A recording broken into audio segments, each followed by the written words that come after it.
ஏற்பட்ட பேரிழப்பு. அதற்கு காரணமானவன் வேறு யாரும் இல்லை, அரசரின் மகனே. இப்போது அரசர் என்ன செய்வார்?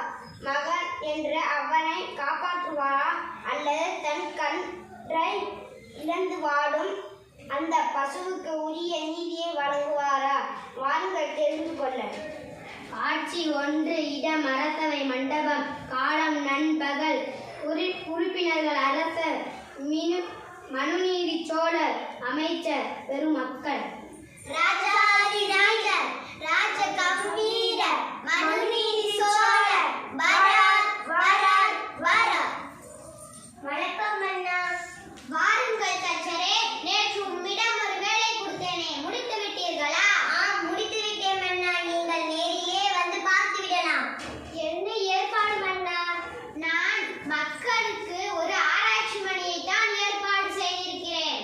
ஆராய்ச்சி மணியா? அது எதற்கு அண்ணா?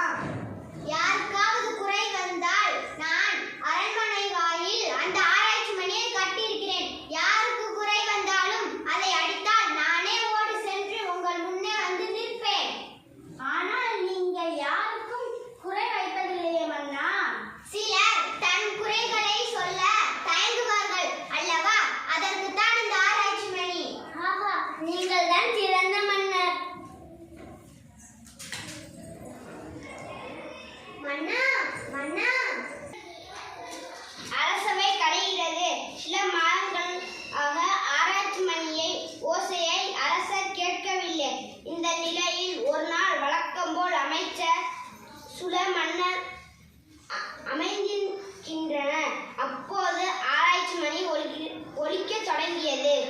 காட்சி 2. இடம் அரசவை. காலம் மாலை. உறுப்பினர்கள் அரசவை, அமைச்சர், பெருமக்கள், அரண்மனை காவலர்கள். மன்னா மன்னா, என்ன மன்னா? அது வந்து நம் அரண்மனை வாயிலில் கட்டப்பட்டிருந்த ஆராய்ச்சி மணியை யாராவது அடிக்கிறார்களா? இவ்வளவு மாதங்களாக யாருக்கும் எந்த குறையும் இல்லாமல் தான் இருக்கிறது. யாருக்காவது குறையா? சரி, வா போய் பார்க்கலாம்.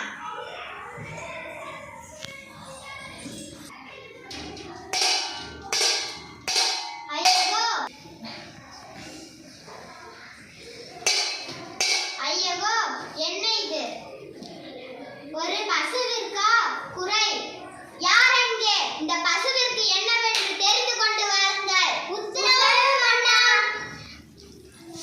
மகன் தேரை தெருவில் ஓட்டிச் செல்லும் போது அங்கு துள்ளி குதித்துக் கொண்டிருந்த பசுவின் கன்று எதிர்பாராமல் வகையில் தேர்காலில் மாட்டி இறக்கிறது.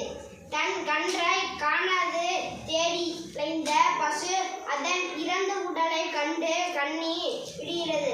அதன் துயர ஆராய்ச்சி மணி வடிவில் ஒலிக்க தொடங்கியது. காட்சி 3. இடம் அரசவை. காலம் காலை. உறுப்பினர்கள் அரசர், அமைச்சர், பெருமக்கள். மன்னா, உங்கள் முடிவை மாற்றிக்கொள்ளுங்கள். மாற்றிக்கொள்ள முடியாது. மன்னா, சற்று பொறுங்கள். இப்போது உங்களுக்கு இருப்பது ஒரே ஒரு மகன். அவர் பசுவின் கன்றை வேண்டுமென்றே கொல்லவில்லையே. அவர் தெரியாமல் செய்த தவறுதானே. அதற்கு நீங்கள் இப்படி ஒரு முடிவை எடுக்க வேண்டுமா? அந்த பசு கண்ணீர் விடுவது உனக்கு தெரிகிறதா இல்லையா? மன்னா, மீண்டும் சொல்கிறேன், நிறுத்துங்கள். நில்லு. அது கல்லுக்கு பல், கண்ணுக்கு கண் என்று என் முடிவை நான் மாற்றிக்கொள்ள மாட்டேன். தவறித்தவன் தன் மகனானாலும் குற்றம் குற்றமே என்று எண்ணியதோடு அல்லாமல் அந்த தவற்றுக்கு சரியான தண்டனையும் வழங்கி பசுவின் துயர் துடைத்து வரலாற்றில் ஆழியா இடம்பெற்றான் மனுநீதி